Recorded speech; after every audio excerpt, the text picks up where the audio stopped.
to rejoice in the merits of our food patron and the transference of merit patron, and rejoice in all of the merits of everyone who's here and listening at home. Today, we had good deeds of transference of merit for relatives who've passed on, friends and families of ours. And the Venerable just wanted to talk about, in Buddhism, what the belief is that once you pass on, that life continues, and that as long as you do not get rid of your defilements, such as greed, anger, and delusion, you will be caught in samsara, and it's an endless cycle. And with that, he just wanted to leave us with what the Buddha taught about 4 different types of groups. First, he wants for us to think about it in terms of 4 types of horses, actually, that can compare to humans, and this is how. So the first group of horses, when they see the shadow of their trainer, they know exactly what they need to do. They see the shadow coming and they get scared, and automatically they're already going to be on their best performance and do the actions that they know will make their trainer happy. So this is group 1. And then we have group 2.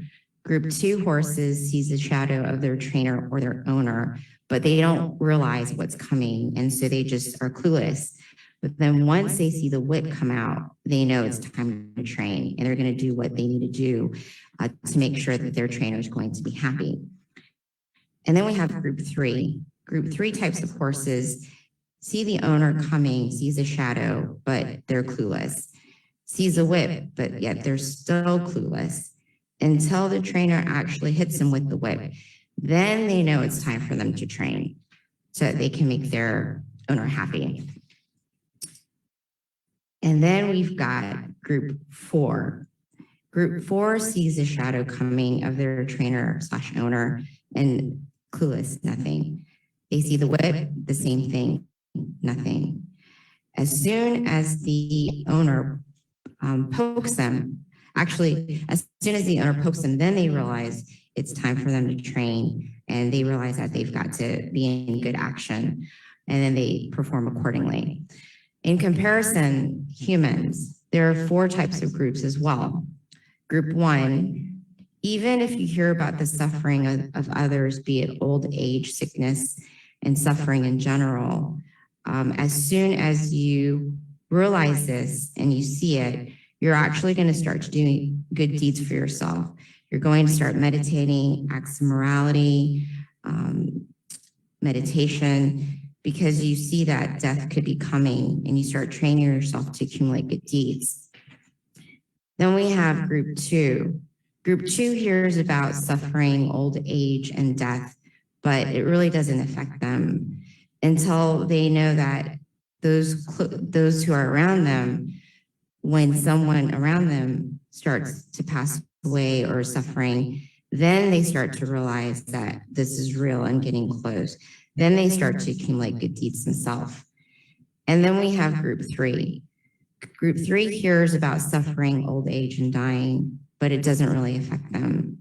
They see it from those who are around them, but yet it still doesn't affect them because it's not anyone that's close to them. But when it's someone like their family or loved one, best friend, husband, partner, then they realize that this is real and death is something that is coming. And then they start to do good deeds and whatever it is to help remind them that this is one day going to be me. It's time for me to start meditating, doing acts of morality, acts of generosity to accumulate good deeds. And then we've got group 4. And group 4, they see it as well. They hear it, but it doesn't affect them. They see it, still doesn't affect them. They have those who are close to them, family members, loved ones, but death, old age, and sickness, they still don't get it until something happens to themselves, until it happens to them. Then they start to see the reality that there is something that is coming, old age, sickness, and death that we cannot escape. So these are the 4 types of groups that we have in this world, the 4 types of groups of people. And so the Venerable says that all of us who are in here we're in here, we're doing good deeds, acts of morality, and meditation. So we're already in the group that knows, but we also have the choice as well to decide which group we want to be in. And this is the Venerable Dharma talk today. ต่อไปนี้ก็ตั้งใจอุทิศบุญกุศลนึกถึงผู้ที่เราจะอุทิศบุญไปให้ไว้ในใจแล้วก็ตั้งใจรับพรจากคณะสงฆ์โดยพร้อมเพรียงกัน